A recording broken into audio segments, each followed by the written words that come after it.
السلام علیکم ورحمۃ اللہ.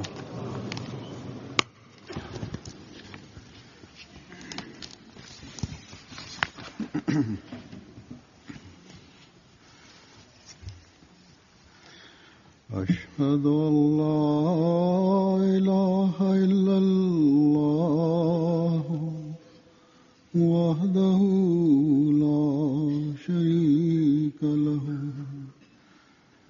وأشهد أن محمدا عبده ورسوله. أما بعد فأعوذ بالله من الشيطان الرجيم. بسم الله الرحمن الرحيم. الحمد لله رب العالمين الرحمن الرحيم مالك يوم الدين. إياك نعبد وإياك نستعين.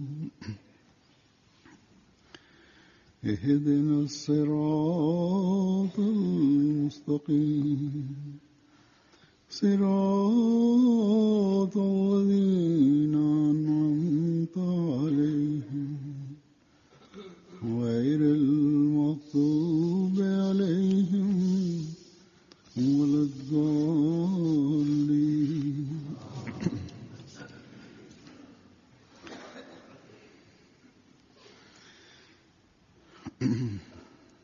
गुज़श्ता खुतबे में हज़रत खलीफतुल मसीह सानी के खुतबात से इस्तिफ़ादा करते हुए अमली इस्लाह की रोक के दो असबाब. In the last Friday's sermon, availing from the Friday sermon of Hazrat Musleh Maud, I explained two of the hindrances in the path of practical reformation. The remaining significant factors in this respect I will expound on today. The third factor, which proves to be an obstacle in practical reformation, is that man only considers immediate or short-term factors and issues, whereas issues of doctrine are actually far-reaching or far-off or long-term issues. They are issues which more or less relate to the life in the hereafter. These are called ajil.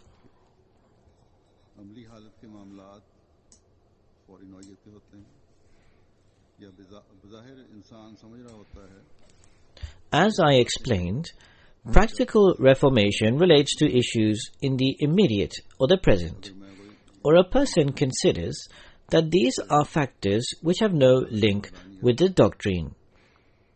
He assumes that if I commit any wrong, then it will have no effect upon his belief in the oneness of Allah the Almighty.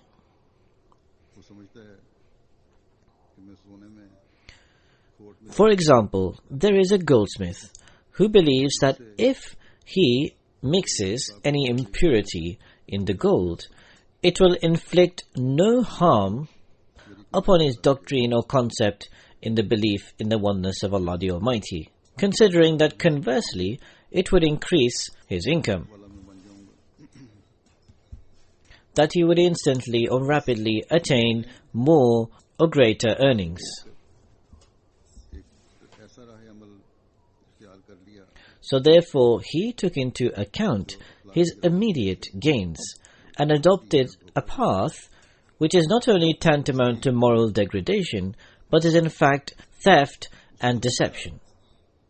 And this is why he committed this act.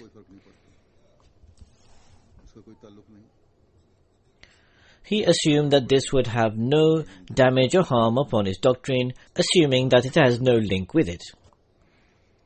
We find many people who have performed the Hajj, who also commit fraud in business and trade, yet they remain proud upon the fact that they have performed the pilgrimage.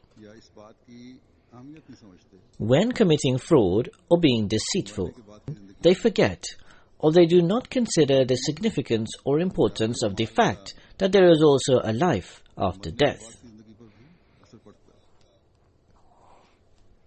That the actions that they perform in this life also have an effect and impact upon the life in the world to come. अमल फायदामंद है या निजात किसको मिलेगी।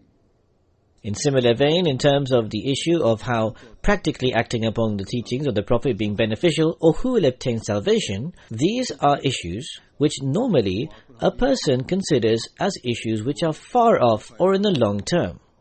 The main factors which weigh upon a person's mind is his immediate gain or instant satisfaction.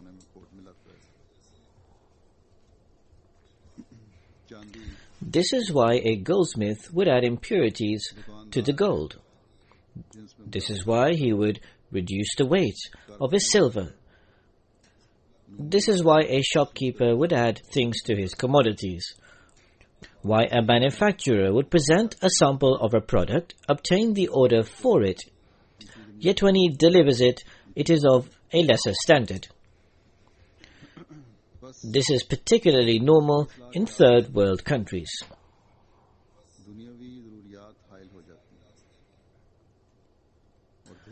So thus worldly requirements prove to be an obstacle in practical reformation.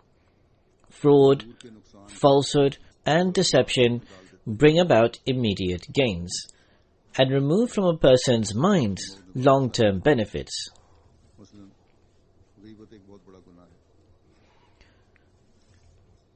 Hazrat Musleh Maud has cited various examples in this respect. For example, backbiting is a major sin. A line manager considerably troubles his subordinate, acting towards him in an unjust manner. However, the subordinate cannot do anything against the line manager.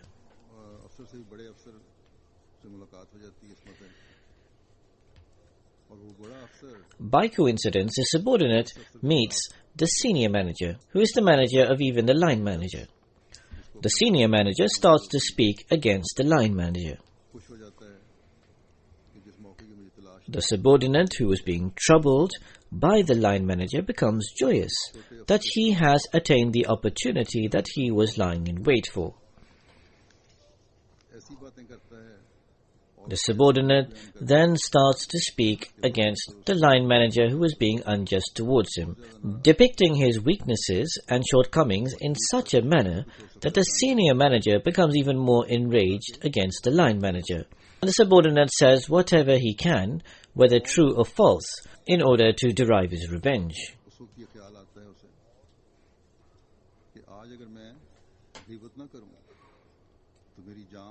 At that moment in time, he thinks that if I do not backbite at this present moment, then the threat against my wealth and against my person will not be removed. And thus, without hesitation, he commits backbiting, availing of this life or world. So therefore, to attain worldly gains, man transgresses and commits wrongdoing. The fourth cause of practical weakness is that actions are linked to habits, and as a result of habits, weaknesses develop. This is particularly true at a time when the government is not in accordance with the religion. That is to say, as a result of the laws of the government, certain practical reformation does come about. Unfortunately, however, those aspects which Islam deems as very low moral standards, and Islam directs towards reforming practically. In Islamic countries, we find that as a result of a complete lack of justice, as a result of double standards, despite the fact of there being an Islamic government, in even Islamic countries, the practical state of the people is of grave concern. In non-Muslim countries, we find certain aspects which are requiring reform, but they are not considered by them to be bad acts or decadent morals. And this is the cause for why certain things cannot be practically reformed. So therefore, for practical reformation, the government has a role. Where the definition of practical reformation by the government and religion is one and the same, and the practical reformation is in accordance with that, there the bad habits can be eliminated under the law and the government.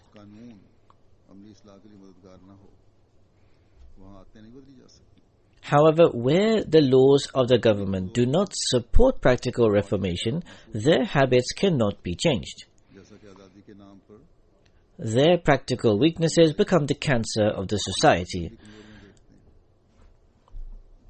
As in developed countries, we find in the name of freedom many practical weaknesses.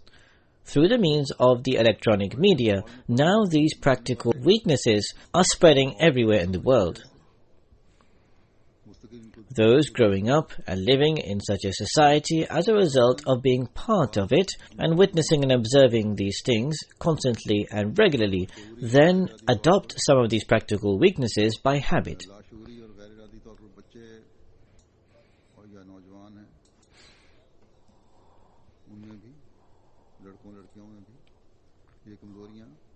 We find that even in the youth and the children, boys and girls, these practical weaknesses have unintentionally and unconsciously taken root in them. When these habits become embedded, it becomes difficult to stop. For example, there is being intoxicated on different substances. Once this habit takes root, it becomes difficult to cease. A person may make the sacrifice that in place of believing in three gods, he can come to believe in the one God. It can never be the case that when he believes in the one God, the very day after, he starts to perceive the concept of three gods. However, in the heart of one who becomes intoxicated, it will most certainly think that he should obtain the intoxicants. Such a person may completely relinquish the doctrines that he believed in for his whole lifetime. However, his addiction on intoxicants, which may be an addiction or habit for some months or many years, leads him to becoming restless whenever his intoxicants lessen.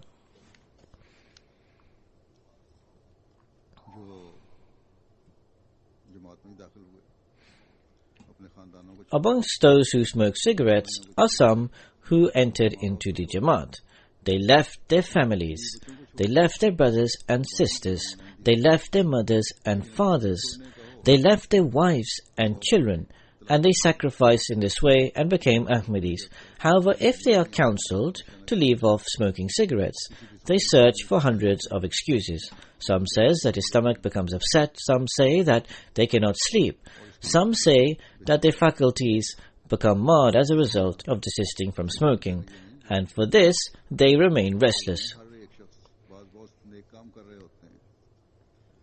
This not only relates to those who enter into Ahmadiyyat. There are many people, every single person in fact, may be performing virtues with great sacrifices, but cannot leave off very small habits. Hazrat Musleh Maud has written one example of one of his uncles, who he says was an atheist and was irreligious. When people used to come to the promised Messiah alayhi salam, who were in the habit of smoking the hookah or the hubble bubble, so there at the time the hookah or the hubble bubble was unavailable. However, in the place of this uncle, they always were smoking the hookah. They were also in the habit of intaking various other intoxicants. So those who smoked the hookah would go to this uncle's place. As a result of this addiction, those who would visit the uncle's place for smoking the hookah would have to listen to very obscene and indecent and vulgar discussions. Once Hazrat Khalifa Masih I asked this uncle that, "Have you even offered the prayer?" This was the state of his religion or faith. The uncle replied that it has been my habit from very childhood, that whenever I see anyone submitting or down in prostration, I laugh, meaning to say that whenever he saw anyone from that time of childhood offering the prayer or prostrating, I would mock him. So Hazrat Muslim Maud said that people would go to this uncle, and as a result of their addiction of hookah, they were forced to listen to things against the community and Jamaat. Once one such person went to this uncle and exited whilst cursing and verbally abusing himself, upon which he was asked what happened. So this person responded, as a result of this curse of the hookah and being addicted to it, myself has compelled me to listen to such things which I would never have tolerated in normal circumstances.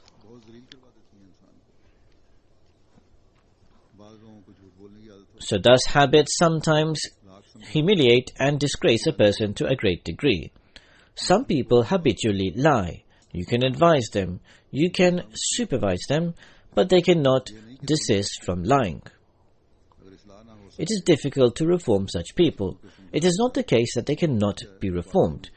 If they could not be reformed, then what is the need to counsel them? People are constantly counseled in sermons, and they are advised.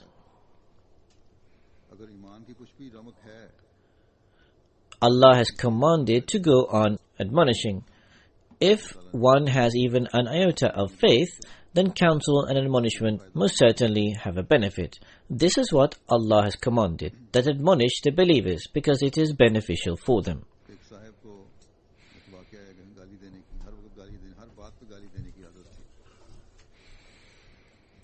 There is an account of a person who always cursed and swore whatever he said and in every discussion, and at times he did not even realize that he was swearing or cursing. Someone complained about this to Hazrat Muslim Maud, may Allah be pleased with him. When he summoned this person and inquired from him that he had heard that he swore and cursed profusely, the person in question swore and cursed and said, "Who says that I swear?"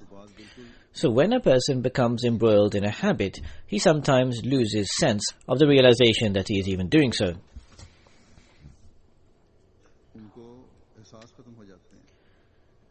Thus some are in a state where as a result of a habit, they lose all sense of realization altogether.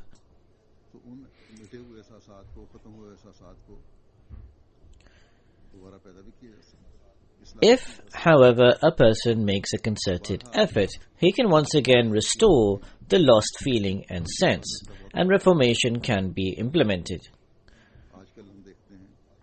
Nonetheless, habits play a prominent role in preventing practical reformation. We observe nowadays that a lot of people are fond of watching indecent and obscene films on the internet and on TV. Some do this in a state where they are as if intoxicated in an addiction. They will not eat food, yet will continue to watch films and go on watching on the internet. Despite feeling sleepy, they will continuously watch these vulgar films without regard for their wives and children. Such people do exist. So habits of these type play a prominent role in proving to be hindrances in the path of practical reformation.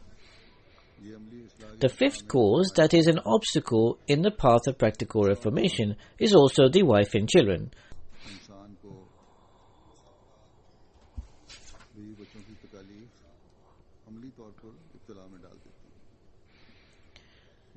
At times, the distress of the wife and children places a person into practical difficulties and tribulations.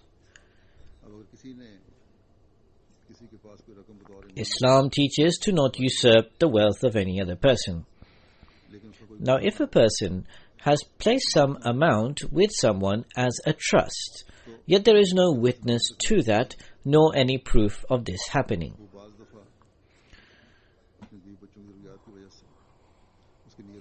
So at times, the intention of the person who has been entrusted with this amount becomes corrupted as a result of requirements of his wife and children. He develops bad intentions, and he ponders that his wife had demanded a certain amount of money from him. He was unable to fulfill it at the time due to not having that amount of money. Or he thinks that his children had asked for a certain amount of money for certain reasons, which he could not give to them. So now he has the opportunity to devour this wealth and fulfill the requirements and demands of his wife and children. Or he considers that due to certain illnesses of his children, he is in need of money which he does not possess. So taking benefit from the money which was entrusted to him and spending it for this purpose, he can carry out a treatment, and he can later think of how or whether he should return that trust of money.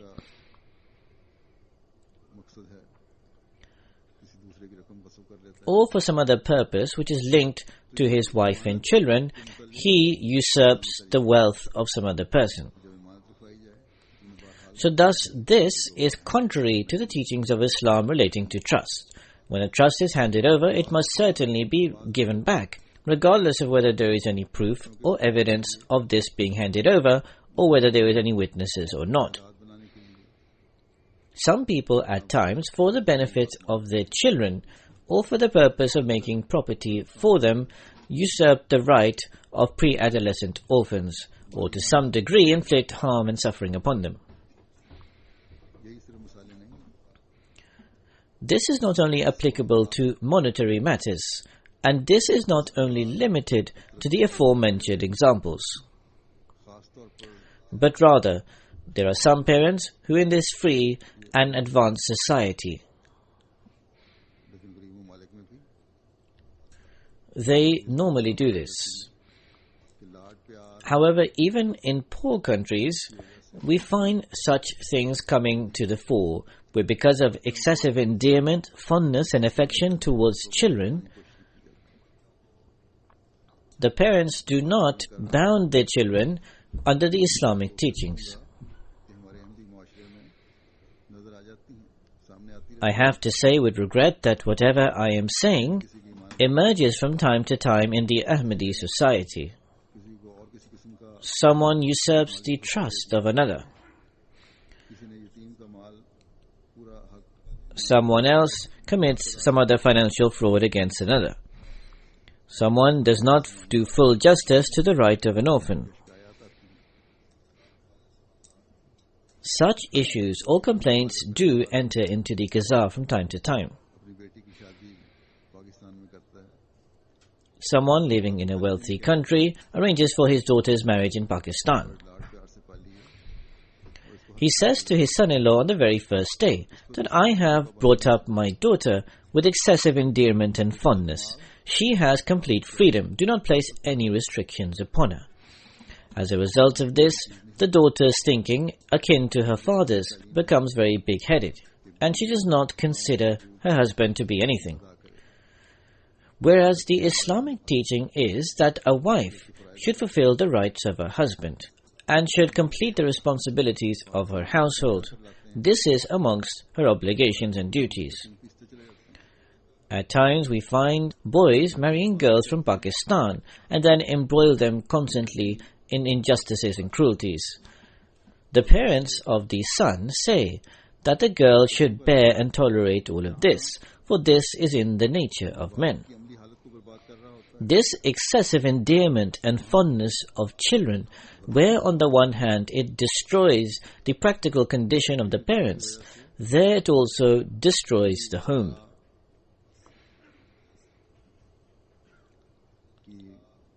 So thus, due to the wife and children, there are countless examples which prove to be hindrances in the path of practical reformation. Some acts that one performs manifest his weaknesses. The excessive endearment and fondness and affection towards the wife and children, all their requirements and needs, become obstacles and hurdles in the way of practical reformation. Excessive love towards the wife and children prevents him performing righteous deeds.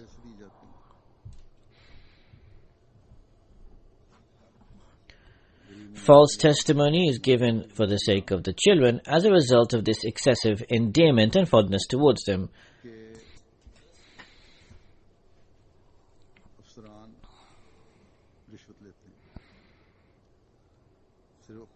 This ill is normal in third world and poor countries, that officials take bribes. They do so not only for themselves, but even for their children to make properties for them. To leave behind properties for the children, they take bribes. They take bribes to have their children educated in expensive schools. जज्बात और जज्बात को उभारने वाले रिश्ते So thus, sentiments and emotions, or feelings that emerge as a result of relationships, prove to be obstacles in practical reformation. ऐसे मुकाम पर पहुंच जाए This is only possible to be reformed when one takes the love of Allah the Almighty to such a station that in comparison to the excessive love of Allah the Almighty, love for the wife and children, and those feelings which conjure for them, have little significance. Man should become completely free from the effects of this. छठा सबब If this is not acted upon, then practical reformation becomes extremely difficult. ये है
छठा सबब अमली इस्लाह की रोक में ये है कि इंसान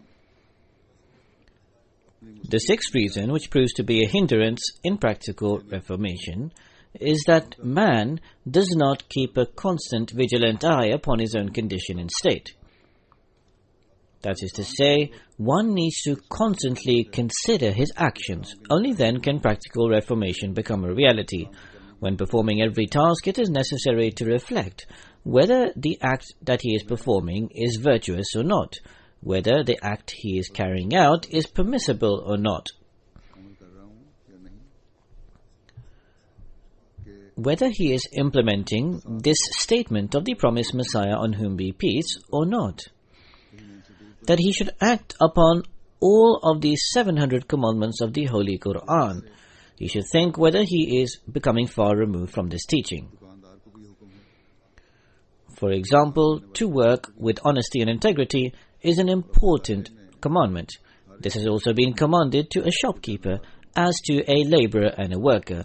And within everyone's circle, every single person has been commanded to act honestly and with integrity. चलने का हुक्म कई बार आता है Take a shopkeeper. The commandment to act with honesty and integrity comes before him on many occasions. जब कम मयार की चीज देता An unwitting customer comes to him. है या When the shopkeeper gives him something which is of lesser standard or charges him more for it, or he gives him short measure in comparison to the amount that he has charged. हुक्म में तो कम है लेकिन गरीब As I stated before, this ill is less prevalent in these countries. However, in poor countries, this is widespread. कोई तो ये सोचता है कि इस ग्राहक की कम इल्मी की वजह से फायदा उठा Thus, when dealing or selling with any customer, the shopkeeper thinks that as a result of the ignorance of the customer, I should take benefit. के सौदे में करूं तो शाम Some think that if I give short measure to every single customer that comes, then by the evening I will save this much. असल मुनाफे से कई गुना ज्यादा मुनाफा कमा लिया जाता Sometimes, seeing the dire need of the customer, the shopkeeper makes profit many times greater. है लेकिन इस्लाम This is anyhow contrary to the principles of trade and business. के ज़मन में But Islam strictly forbids this. मुस्लिम माऊद रज़ियल्लाहु अन्हु ने रब्बा जो वाद हुआ है With respect to profit, I should also say that Hazrat Muslih Maud, may Allah be pleased with him, when Rabwa was first populated, counseled the shopkeepers there that take less profit and you will get more customers coming to you. However, some complaints have come before me and reach me from time to time that the shopkeepers in Rabwa have started earning so much profit that people are starting to go to Chinyot to purchase their goods. That is to say that Ahmadi money, instead of remaining with Ahmadis, is going to non-Ahmadis, and the Ahmadi shopkeepers of Rabwa are responsible for this. So in this sense, our Ahmadi shopkeepers should reflect and strive to reform. This is applicable wherever there are Ahmadi shopkeepers, not only Rabwa. Wherever there are Ahmadi shopkeepers, their standard should be of a good level. They should give in full measure, and it is necessary to inform the customer of any defects or flaws in the goods or products that the shopkeeper is selling. Profit should also be appropriate and be less. Through this, inshallah, you will get more blessings in your trade and business, not less. Similarly, Ahmadis of every field need to demonstrate their beauty and excellence.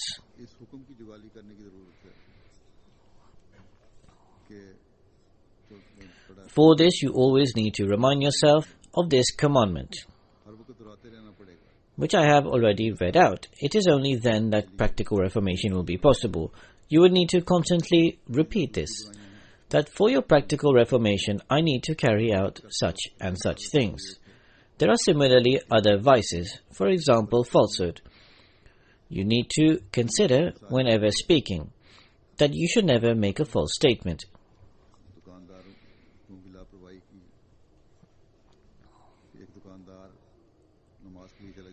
Another example of this is a lack of care by certain shopkeepers. One shopkeeper goes to offer the prayers at the time of the prayer, whilst the other shopkeeper says that he will keep the shop open so that during this time, whichever customers come should come to him. So on the one side, there is a shopkeeper who is considering virtuous actions and preparing for the prayer, whilst on the other side, there are those who are only thinking about making profit and are unmindful of this and are only looking at their worldly gains and how to make profit, instead of looking at pious reformation before performing every single act. In their view, they only look at worldly gains, and this is the only thing that they think of. I will say once again regarding the Rabwa shopkeepers that once a complaint was sent that they do not close the shops at the time of prayer. Now, however, they have sent their report. All of them have professed that inshallah, from now on forward, they will always close their shops at prayer. May Allah enable them to act upon this. There are similarly the shopkeepers of Qadian. Nowadays, as a result of Jalsa, there are a lot of people there and a lot of hustle and bustle, and they need to be mindful of this. Customers have come from outside of Qadian, which does not mean that you should forget your responsibilities. At the time of prayer, the shops or stalls should most definitely be shut. Every Ahmadi, everywhere in the world, needs to be mindful of this. In order to fulfill their responsibilities, they need to give great attention.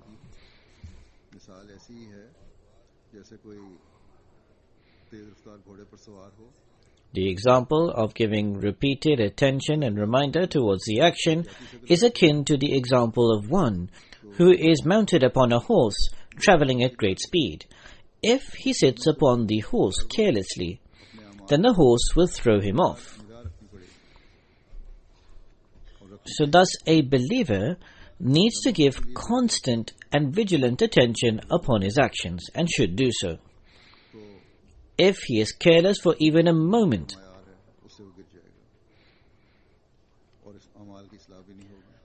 then he will fall off the perch of the standard of a believer, and he will not be able to reform his action. So thus, at all times, in every matter, only by keeping a vigilant eye upon his action and state, can every person take the right steps towards practical reformation.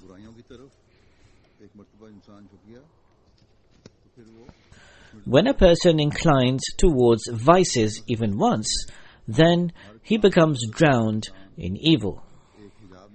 As such, in order to avoid evil and vices, a person keeps a constant and vigilant eye upon his actions, and he comes into a covering.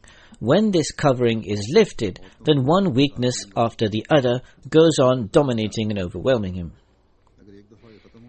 I will cite an example for women relating to the state of parda and modesty. Once this is not acted upon, then the matter extends to a great degree. I have learned that in Australia, many elder women who went to visit their daughters in Australia, seeing their daughters not observing the parda, they counseled their daughters to observe it and said at least wear modest dress and use a scarf.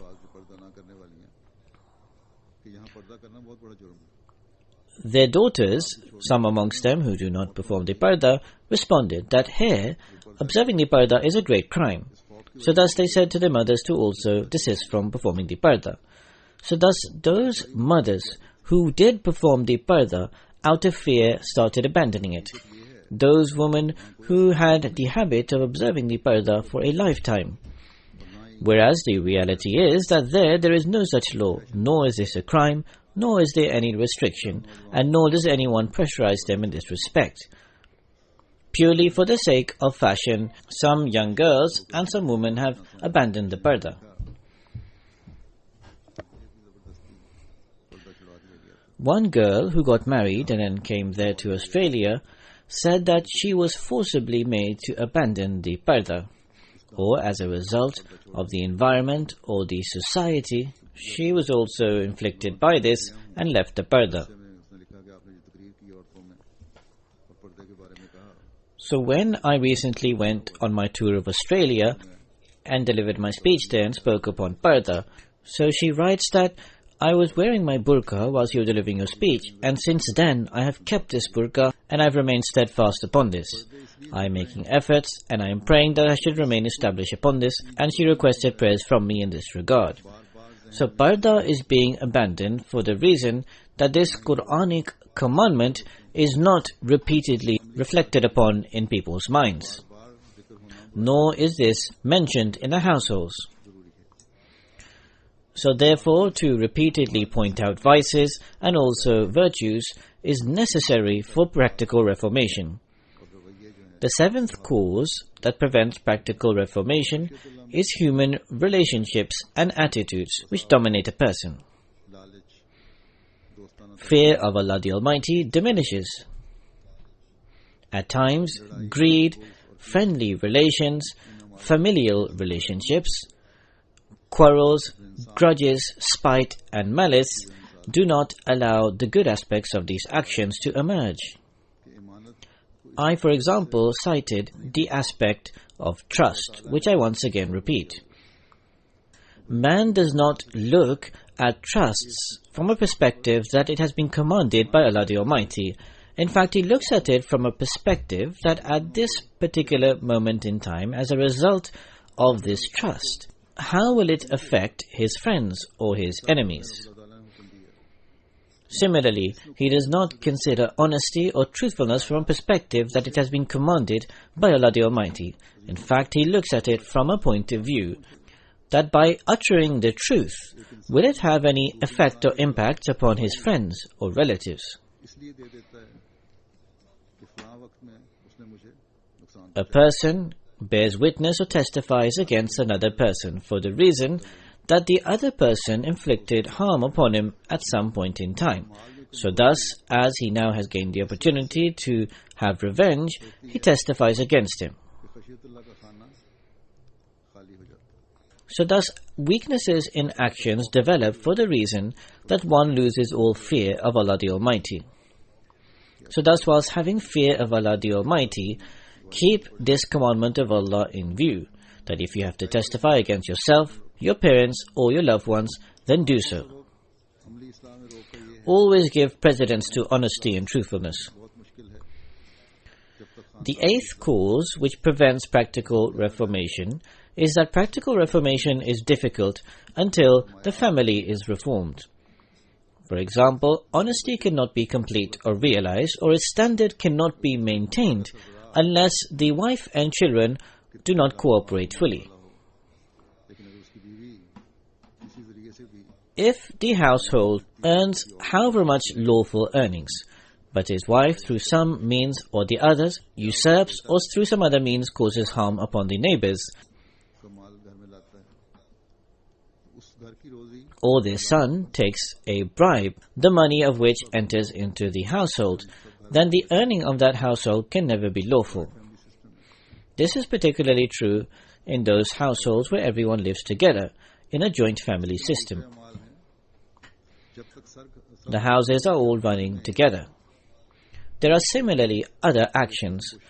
Until the actions of everyone in the household is not in unison for the betterment, at some point or the other, they will have an impact upon each other. The wife may be pious, but the husband may not earn lawful earning. So in this case, the house will be impacted. If the father is giving heed towards the prayer, but is not reminding his children in this respect, or the father does draw the attention of the children, but the mother is not giving heed, or the mother is reminding the children, but the father does not offer the prayers, so then the children will mimic him. In the last sermon, I cited examples in this respect. In the Holy Quran, Allah the Almighty has stated, "Qu anfusakum wa ahlikum nara." Save yourselves and your families from a fire.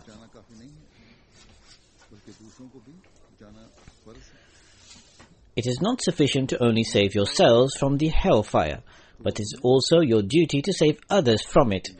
If you do not save others from the fire of hell, then one day the family will cause ruin.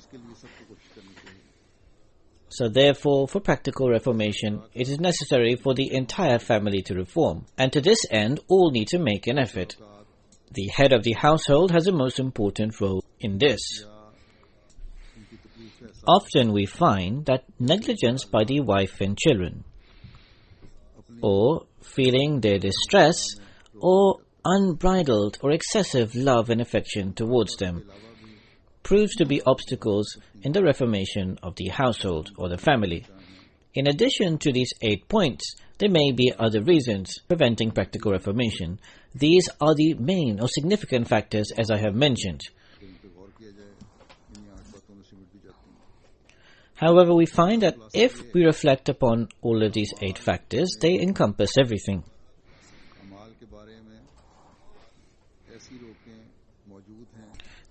In summary, there are certain impediments which exist that cause man to falter on the path of Allah the Almighty. They throw him far away from the nearness of God. If we desire to reform our actions, then we need to give attention in this direction.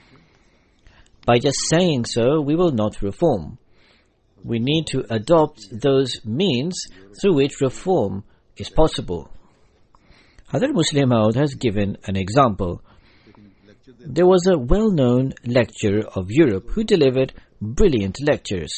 However, when delivering lectures, he would move his shoulders considerably. They would move up and down. People said to him that you deliver excellent lectures, but as a result of your shoulders shaking up and down, many people laugh. The lecturer made great efforts to remove this flaw. However, it would not subsist. Eventually, he treated this in the way that he had 2 swords suspended from the roof, which would reach to his shoulders. He would stand underneath them and deliver his lectures. Each time his shoulders move, the suspended swords would hit him, sometimes on the left, sometimes on the right. So after trying this method for a few days, his habit was removed. So thus, in order to adopt the habit of good practices, we need to develop such methods through which one becomes compelled to giving attention towards virtuous deeds. And for this, everyone needs to collectively make efforts. Every household needs to strive to this effect, and every member of every household needs to make efforts. This effort cannot be conducted without sacrifices. These endeavors cannot be carried out without adopting those techniques and those methods through which habits are removed, even if one has to bear difficulties. Each member of the Jamaat needs to self-reflect, needs to make sacrifices, and needs to make a strong and resolute pledge. Otherwise, we cannot be successful in our objectives. It was that great objective for which the promised Messiah ﷺ's advent occurred, that we should reform our doctrine and our actions to such a degree that we do not give an opportunity to anyone to criticize it. As I have said in previous sermons, that in the field of doctrine and creed, we may have attained incredible triumph, to the extent that those very doctrines which are presented by the Jamaat were strongly rejected by the detractors. But now we find certain detractors who are being inclined and convinced by those very arguments. There are some Muslims who say that Jesus, peace be upon him, did not ascend to the heaven.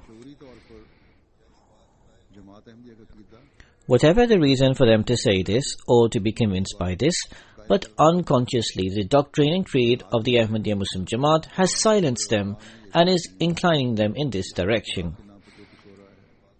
Now we find that many senior scholars regarding jihad have given the statement that whatever is happening today in the name of jihad is actually terrorism, and today jihad is not permissible. Islam does not allow this. So whatever arguments they give in this respect, but in reality it is the teachings of Ahmadiyya that is influencing them. However, when we see the actions, we find that there are shortcomings in our deeds or weaknesses.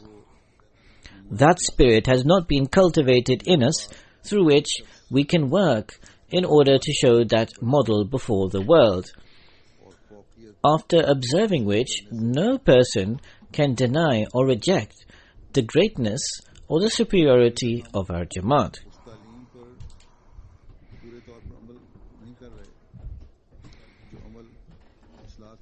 Even now we are not fully acting upon that teaching, which Islam, in accordance with Reformation, has presented. That is to say, the means of Reformation that Islamic teachings have presented. Rather, we find that we are inclined to mimicking and emulating other people. I have given various examples in this respect.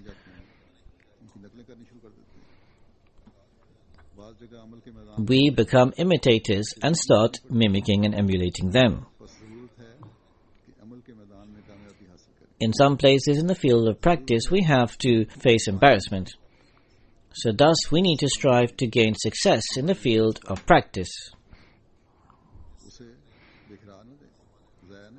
We need to be successful in our deeds and not let the spiritual water with which we have sought beneficence go to waste. Rather, we should encapsulate them or store them in those rivers which irrigate the land and play a prominent role in doing so. We should not rather be like that water that goes to waste here and there. We will need to assign our boundaries and limits. We would have to set limits for ourselves. Then alone can we be successful in attaining our objective. We need to strengthen the structure of our faith and doctrine, and for this we have given sacrifices of time and life and continue to do so. However, we are not giving similar attention to the structure or wall of actions which we should be giving. Hadhr Muslih Maud has encapsulated this in a splendid fashion in just a few words. That until now, there are only two walls of the doctrine or creed. We have not yet formed the two walls of practice and actions. This is why thieves can come and steal our wealth and property. However, when as a result of making sacrifices, we will fully form the four walls, then all the ways of the thief to enter will be shut. Thus today we need to make a pledge that we will give sacrifice of our personal desires, the desires of our family, our wife and kids, and we will strive to make every single one of those sacrifices which will enable the walls of our practice to go from strength to strength. Neither will we suffer or face embarrassment before others, nor will any thief enter into our homes and inflict harm upon us. May Allah the Almighty enable us to accomplish this.